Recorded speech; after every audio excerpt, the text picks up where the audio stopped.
guys, luto ng sitaw. Ilalagay na po ang ating okra tsaka siling haba guys. Ayan, ang sarap ng aming sinigang. Ayan, puro fresh, pati karne ng baboy, bagong katay po yan. Ayan, mekos-mekos yan.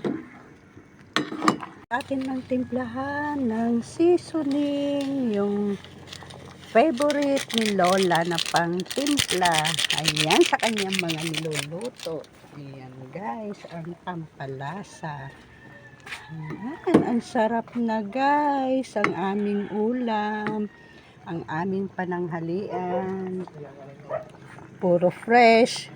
Wala na kasing kangkong ngayon, natuyo na. Hindi na kasi nag-uulan at saka hindi na diligan. Ayan, kaya natuyo ang mga kangkong.